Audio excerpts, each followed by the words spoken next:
Hey, what's going on YouTube? Aura Storm here, just doing a quick little video today. One of my subscribers actually asked me to do a little mini review on the ARG ban list. Obviously, this is not Konami's list. ARG is kind of sort of like the equivalent of, and if you play Pokemon, you probably know what Smogon is. ARG is kind of like sort of like a side group that does their own events, and this is the first time they're having their own ban list. Now, we'll talk a little bit about why their list is so bad. And we're going to go through the entire article, so this will be a bit of a long video. We're going to go over the ban list and kind of talk about their logic and where, in my opinion, of course, this is all opinion-based, they are wrong. So, the first card banned, Dijin Releaser Rituals. Obviously, unless you've been living under a rock, you've probably been having to main deck out to what the Dijin unlock, which is a combo in Necros, where involving, typically, you'll have it on a Necros of Colossus list, and it says your opponent only cannot special summon. So it's like a one-sided vanities. Understandably, it's getting to the point where people are teching it, quote-unquote, into every deck.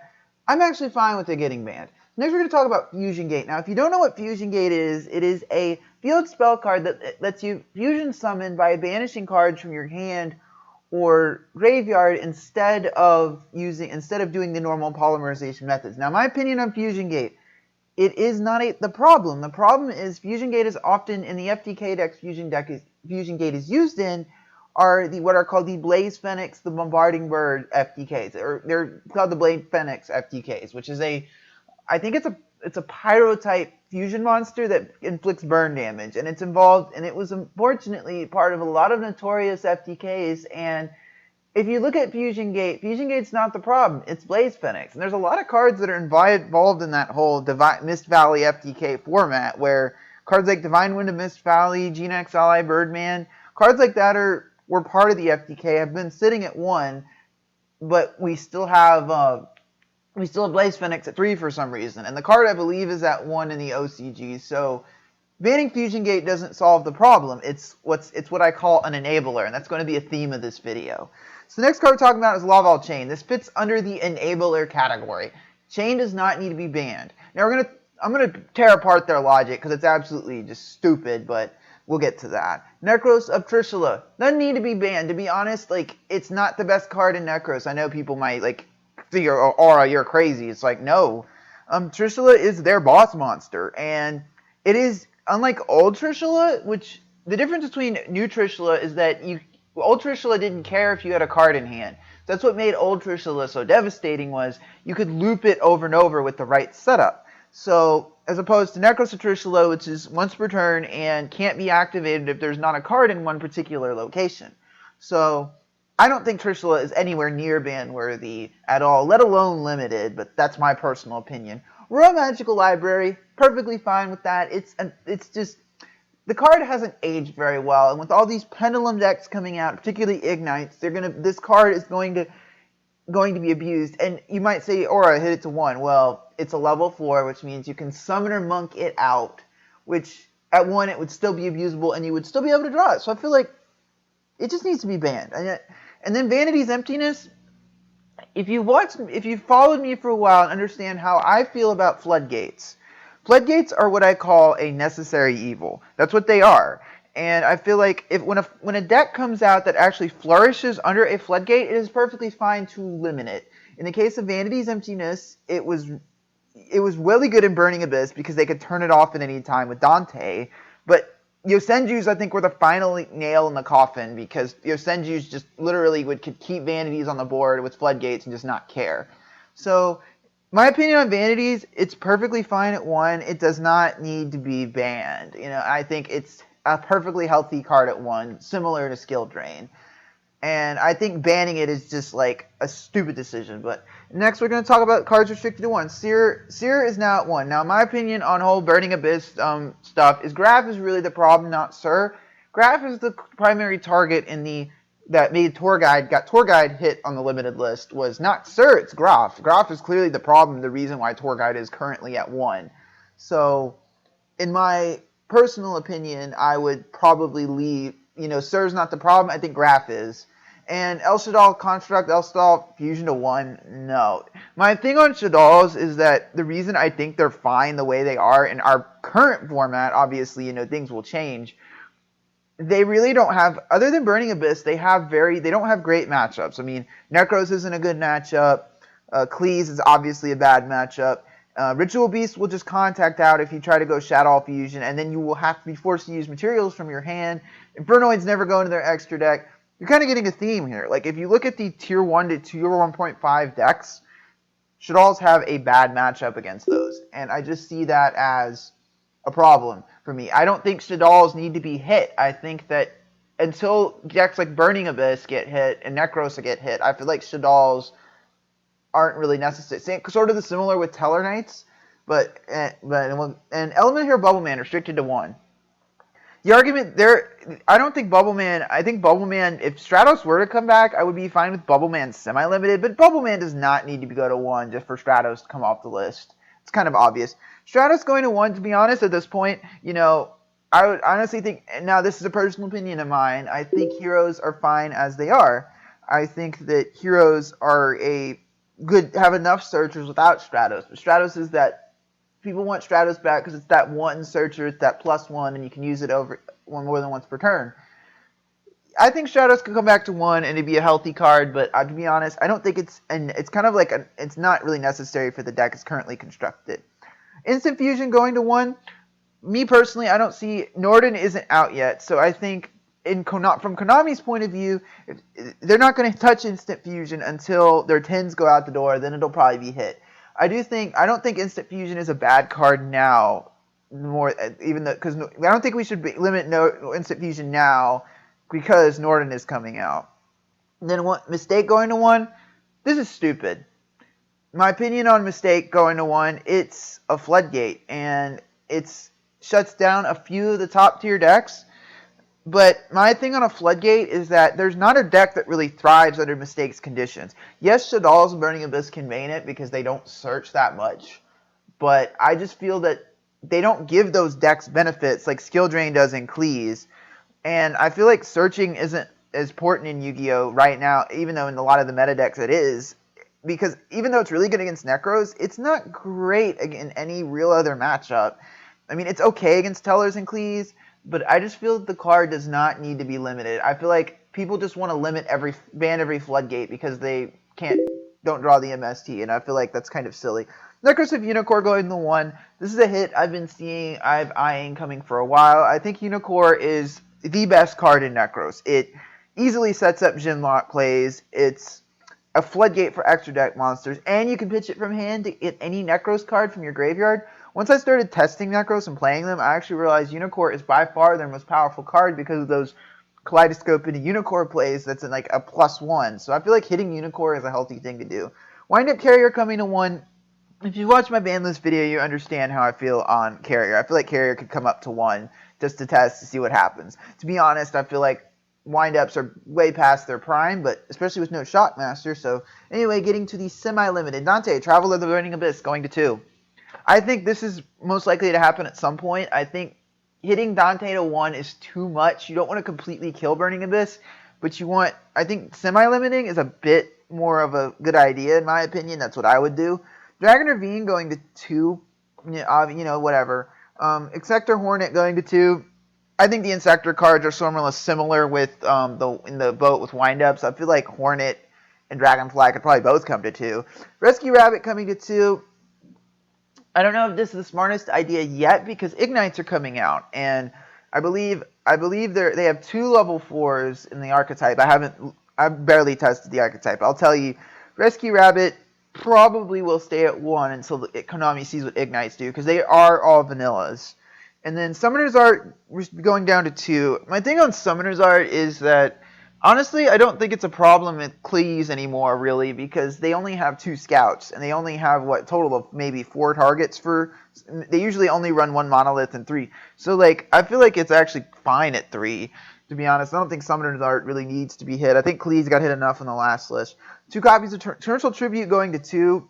I thought that both Torrential Tribute and Compulse should probably come to 2, because I think both cards, I honestly think, Torrential's still a good card in certain decks, but I think Compulse in particular is one that I just look at and I just tell people it's not good, and they look at me like I'm like a deer in the headlights. I'm like, Compulse is just not as good as it used to be. I think it could come up. Wind Up Magician, obviously, Obviously, I think the same thing with like Hornet and stuff like that. Bring them up. No longer restricted. Chaos Sorcerer, Dark Hole.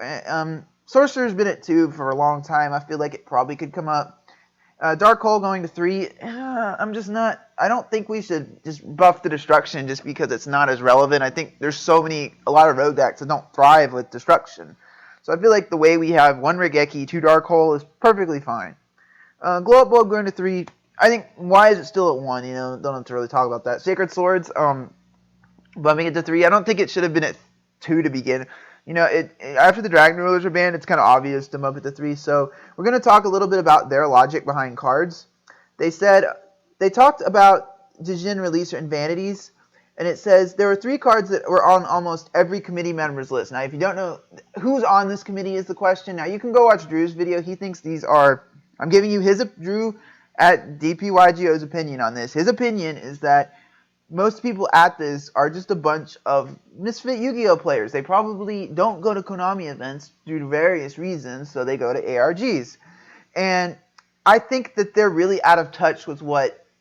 They're not using their brains on this stuff. So banning Vanities... Vanities is a card that is healthy for all the high-level special summoning we have in today's game. The argument that Vanities does not allow you to play the game is always been kind of silly to me when we have so many destruction and we have everything from MST to Galaxy Cyclone all at 3. I feel like 1 Vanities is perfectly healthy for the game. I don't think it needs to be banned.